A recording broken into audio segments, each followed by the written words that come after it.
सभी दोस्तों का वेस्ट स्टडी क्लास में हार्दिक स्वागत है। दोस्तों आज हम फिर आपके लिए एक नई क्लास लाए हैं। इस क्लास में हम आपको क्रॉप प्रोडक्शन टेक्नोलॉजी सेकेंड का भाग 8वां लाए हैं। इस पार्ट में हम आपको कुछ अति महत्वपूर्ण प्रश्नोत्तर कराएंगे। यह प्रश्नोत्तर आपकी परीक्षा की दृष्टि से बहुत ही महत्वपूर्ण है।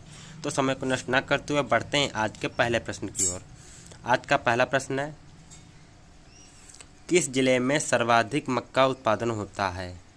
किस जिले में सर्वाधिक मक्का उत्पादन होता है? तो इस प्रश्न का सही उत्तर है उदयपुर। उदयपुर में सर्वाधिक मक्का उत्पादन होता है।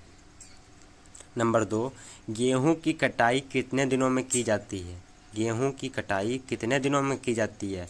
तो इसका सही उत्तर है गेहूं की कटाई 140 से 145 दिनों में की जाती है। आगे बढ़ते हैं, बाजरे की खेती प्रति हेक्टेयर बीज दर होती है। बाजरे की खेती प्रति हेक्टेयर बीज दर होती है, अर्थात 1 हेक्टेयर में बाजरे की बीज दर कितनी होगी? तो इसका सही उत्तर है 4 से 5 केजी प्रति हेक्टेयर। 4 से 5 केजी प्रति हेक्टेयर।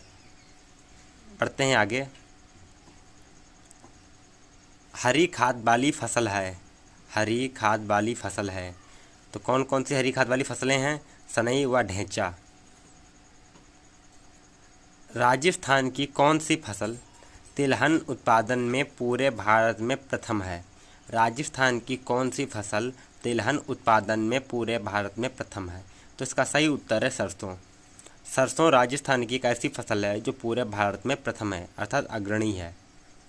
बढ़ते हैं आगे, आलू की प्रति हेक्टेयर बीज दर है।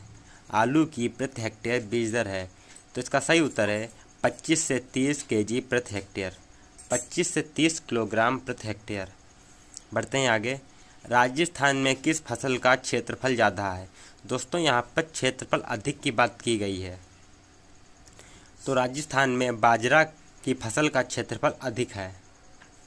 बढ़ते हैं आगे की ओर, कणवा रोग किस फसल में होता है? कणवा रोग किस फसल से होता है? तो यह रोग गेहूं में होता है।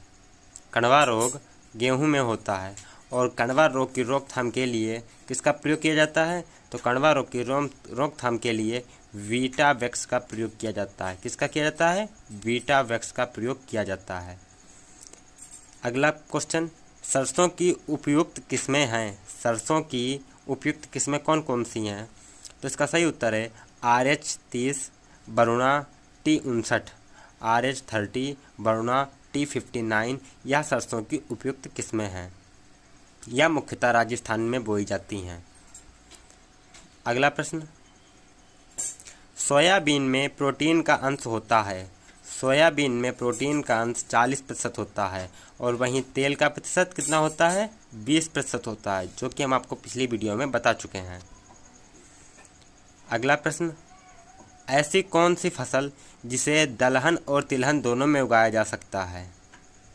दोस्तों यह प्रश्न बहुत ही महत्वपूर्ण है। ऐसी कौन सी फसल जिसे दलहन और तिलहन दोनों में उगाया जा सकता है? तो वह फसल है सोयाबीन की, जिसे आप दलहन और तिलहन दोनों में उगा सकते हैं। अगला प्रश्न, भारत में सबसे ज़्यादा मोठ उत्पादन होता है। भारत में सबसे ज़्यादा मोठ उत्पादन होता है तो राजस्थान में सबसे ज़्यादा मोठ उत्पादन होता है। भारत में सबसे ज़्यादा विदेशी मुद्रा अर्जित की जाती है। भारत में सबसे ज़्यादा विदेशी मुद्रा अर्जित की जाती है तो वह चाय से की जाती है। किससे की जाती है? चाय से। अगला प्रश्न, सोयाबीन का कुल है। सोयाबीन का कुल क्या है? तो दोस्तों सोयाबीन का कुल लेग्यूमिनोसी है। क्या है? लेग्यूमिनोसी है। प्रश्न नंबर अगला, भारत में अनाजों में सबसे अधिक खेती होती है। भारत में अनाजों में सबसे अधिक खेती होती है तो किसकी होती है? चावल की। भारत में अनाजों की में सबसे अधिक खेती किसकी होती है? चावल की।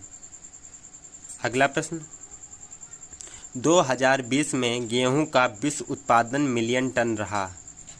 2020 में गेहूं का विश्व उत्पादन मिलियन टन रहा तो रहा 758.30 मिलियन टन।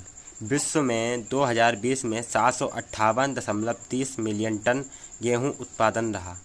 वहीं भारत में 2019-20 में भारत में उत्पादन टन कितना रहा?